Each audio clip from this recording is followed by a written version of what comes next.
Alright, bonjour à tous, Battosay here, welcome to episode I don't remember which number it is of my Let's Play. So, just fill in the blanks for me. I don't remember the number. I just got back from 1 week business trip, which was really awesome. I got to meet some old friends and it was really cool, really instructive.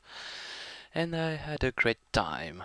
And also, quite a surprise, I didn't expect that. There was quite a good computer that we could use in the hotel, in the place where we slept, and I got to play a bit of Minecraft.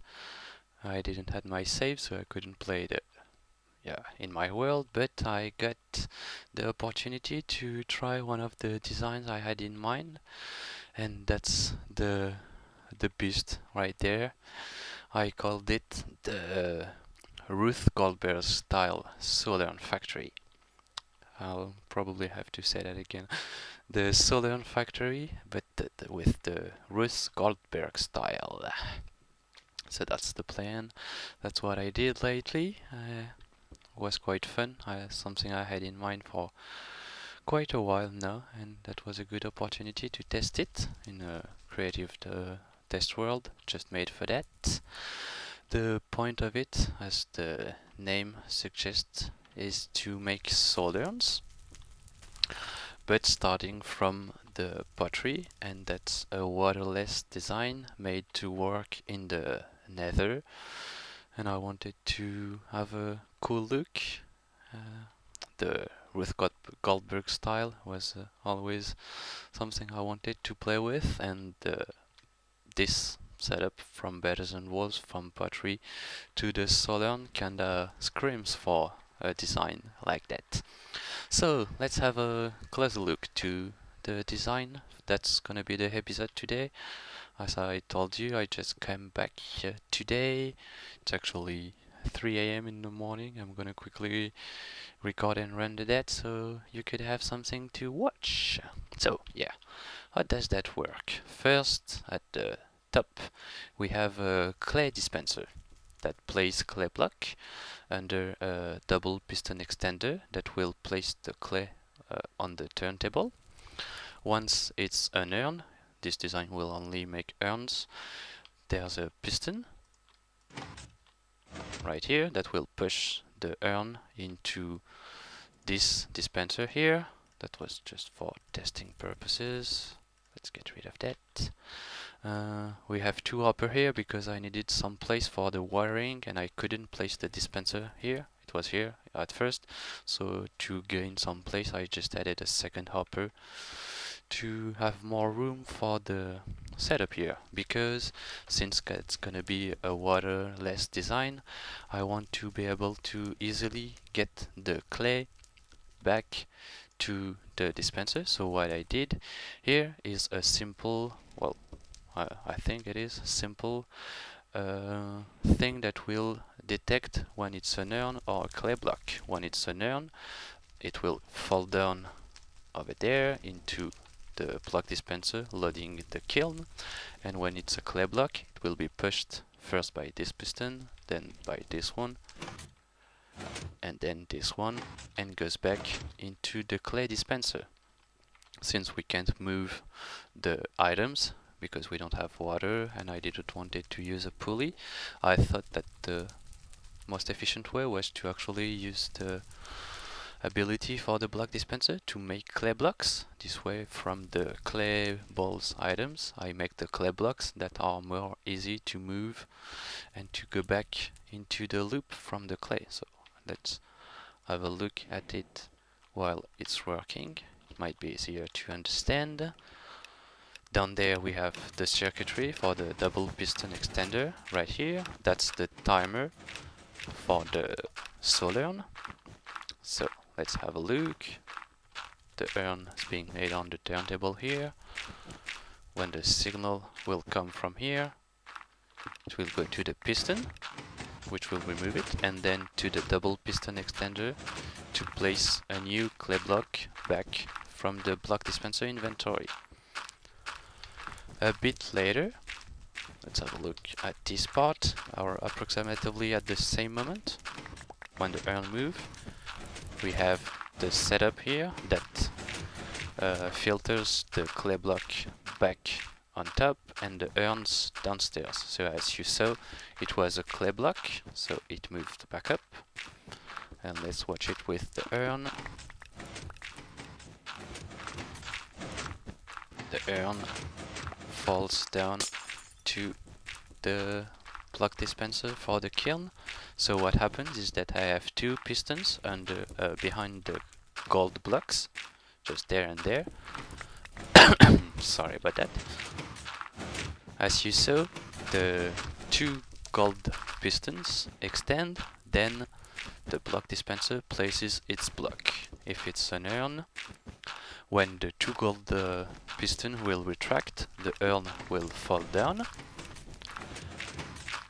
And if it's a clay block, it will stay in place, be moved on the side by this first piston, then up top by the piston here, and then goes back here in front of the detector that's used as the main inventory for the clay blocks. And shortly after, the block dispenser swallows the block into its inventory. Let's have a closer look at that part. Should be happening now. Clay block, move to the side here and get swallowed by the dispenser. And when it's an urn, it falls down, goes to the kiln. Let's activate this part actually. There's a second timer for the kiln because it needs a different timing. So it goes down here, and the second signal is used just to place the urn from the dispenser, and when it's cooked, to remove this the brick block right in front of me, right here, right below the the companion cube. You'll see that happen in a second.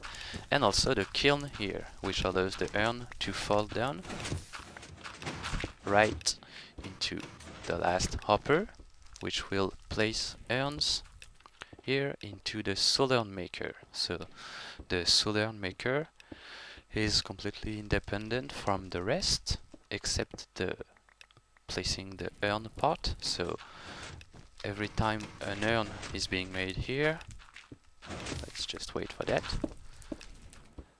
then the signal actually, yeah, I knew that, let's remove that. Okay, that was just to show you, but it removed the signal to the piston.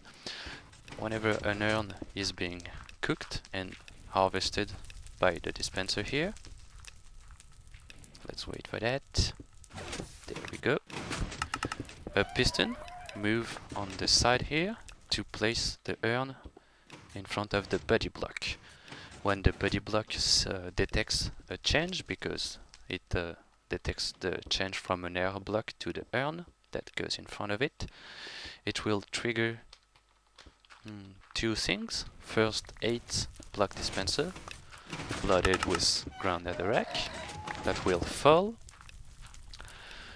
and after that the 8 ground netherrack fall, make an urn, and the urn falls into the chest. To make sure that the urn fall into the chest, I have a block dispenser here that will quickly switch the urn to a solid block this way. When the urn is made, it doesn't fall above the block dispenser, but falls straight to the hopper and is collected. And when the urn turns back to a Soulurn, not turns back, but turns into a Soulurn, it sends a second signal to the body block. Well, the body block detects a new change, so it sends a new pulse to the, actually need that here, to the piston that's behind the concentrated hellfire block. Sorry, just over there. So there's a piston right here, and that allows me to collect the hellfire dust. to do that with the buddy block, actually what I did is you connected it to a flip-flop. The first pulse will go to this side, which will connect to all of the block dispenser, dispensing the ground netherrack. Also goes to the block dispenser that switches to a solid block to make sure that the urns fall into the chest. And that's it. And the second pulse goes to the flip-flop here. Let's just disconnect it quickly. That will switch the path of the second pulse, and this way the pulse will not go to the same way, but will only go to the block swapper at the end here to put back a new urn. And also at each signal from the body block, they go stored was here. The signal, let's fly up there, also goes. Let's have a better look from here. Also goes to the piston that pushes the ground, the hellfire dust over here. This way, the piston here extends twice. It extends at each new signal from the BD block, which makes sure that all of the what's its name already? I forgot that. Hellfire dust goes into here.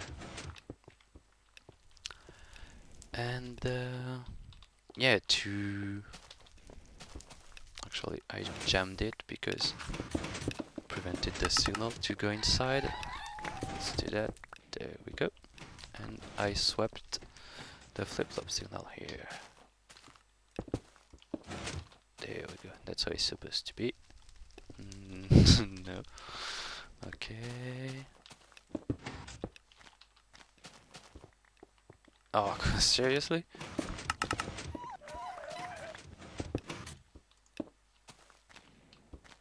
Oh, stupid. It's because I changed that. Let me just fix that. Okay. Okay, just messed up that. Great. Okay, it looks like I kinda lost my game in a week. Okay, and I want that to be the urn. So, quickly change that, please. That should be fixed. Or not. Oh, seriously? Okay. Give me that. Give me a block. Still block. There we go. And there we go. Now that should be working. So, what I wanted to... No, let me just check. Urns made. Quickly should be harvested. There we go. Okay, fine, fix that.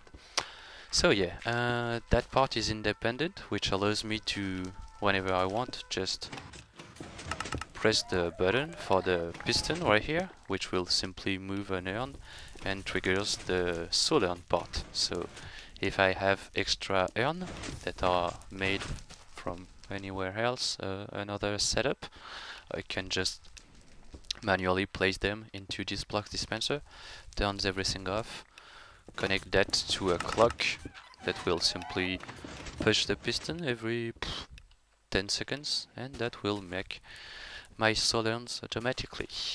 I can also disconnect the kiln part if I want, as I showed you. Just have to turn off the timer for the kiln, or I can simply turn off the pottery part and have simply the kiln part working, and I can load the kiln by accessing into this dispenser right here. So I can have it all working at once. The pottery, the recycling clay system using clay blocks, the kiln and the soul urn, or I can make them work separately pretty easily. So yeah, that's what I did for that week. Nothing special more to add. It was a bit of a pain to get the timing right. Since I'm in creative, I got a bit carried away with the space I was using. I didn't want it to go further this block here and go further this one over there here, so I'll probably try to compact it, but as you can see it's not that big considering everything that it's doing.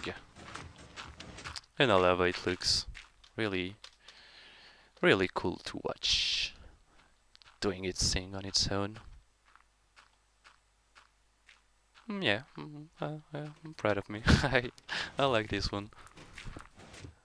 Wasn't sure I was gonna be able to make it. Anyway, that's it. Yeah, I'm a bit tired and I'm gonna start rambling about nothing, so there's not that much point. So I'll stop that here. Now the plan is to, well, do that into my real world actually. Let's have a look. Yep.